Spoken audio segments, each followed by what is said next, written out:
आज आप पहलगाम आए और पहलगाम में आज आप एक प्रेस वार्ता करना चाहते हैं, तो प्रेस वार्ता के हवाले से। जी शुक्रिया जी। शिवसेना उद्धव बाला साहब ठाकरे की जम्मू कश्मीर इकाई से मैं प्रदेश अध्यक्ष मनीष साहनी हूं। हम जम्मू से लेकर पहलगाम तक का हमारे एक दल ने जो है दौरा किया है। यहाँ की तमाम सुविधाओं को लेकर जो सरकार दावे करती है उसकी जानकारी ली है। यहाँ के स्थानीय लोगों से मुलाकात की है। सबसे पहले तो आप लोगों के तमाम लोगों के माध्यम से मैं यात्रियों को, देखिए 1 जुलाई से पवित्र श्री अमरनाथ यात्रा शुरू हो रही है।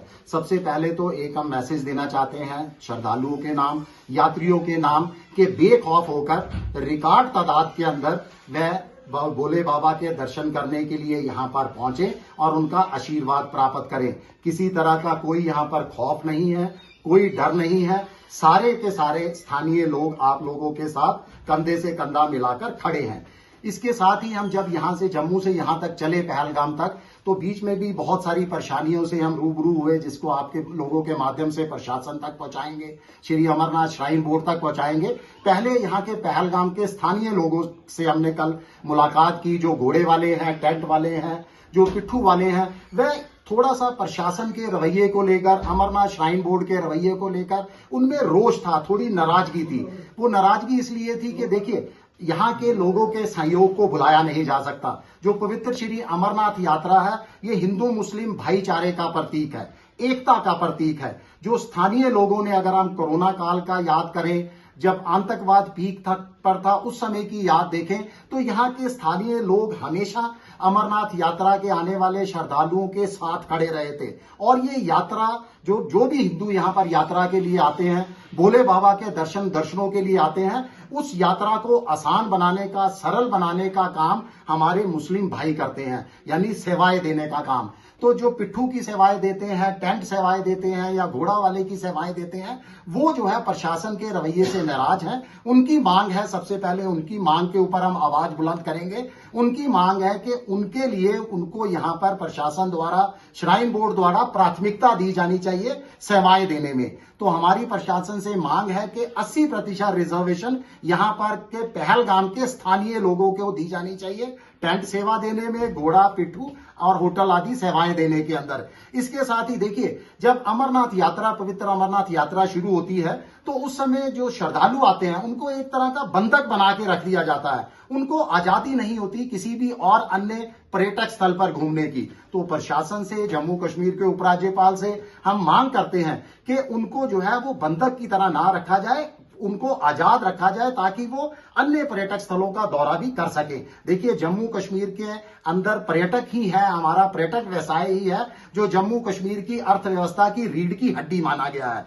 इसके साथ जब यात्रा होती है, इस बार देखिए 62 दिन की यात्रा है, ऐतिहासिक यात्रा है। हम उसका स्वागत करते हैं कि इन्होंने इस बार 62 दिन की यात्रा रखी है। अब इसको लेकर यहाँ के लोगों का, स्थानीय लोगों का कहना है कि जो आम पर्यटक है, जो आम टूरिस्ट आता है, यात्री नहीं, जो अन्य टूरिस्ट हैं, उन पर भी कोई रोक नहीं होनी चाहिए। यात्रा आप सिमिलर चलाइए, आम टूरिस्ट को भी यहां पर जो है आने दीजिए, उसको बंद ना कीजिए, क्योंकि फिर दोबारा से इनकी अर्थव्यवस्था, पूरा साल ये लोग इंतजार करते हैं अमरनाथ यात्रा का और पर्यटकों का।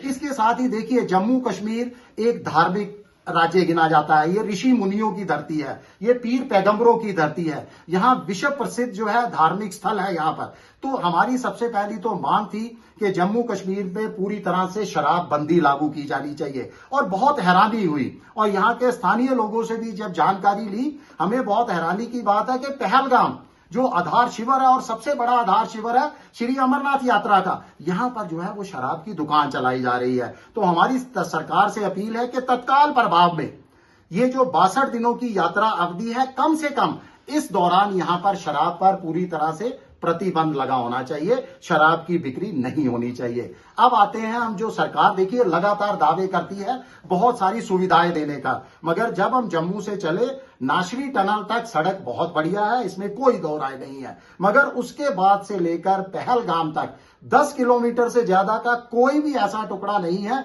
जो बेहतर सड़कें हों। यानी सड़कों की हालत बहुत दयनीय है, बहुत दुर्दशा है सड़कों की। इसको तत्काल प्रभाव के अंदर जो है ठीक किया जाए। इसके साथ ही हमारी मांग थी, जिस पर सरकार का हमेशा जो है हमने देखा है कि लगातार अड़ियल रवैया रहा है। हमारी मांग थी शिवसेना की कि जो श्री अमरनाथ यात्रा है, इस पर किसी भी तरह की किसी भी धार्मिक यात्रा पर पंजीकरण वसूली नहीं होनी चाहिए।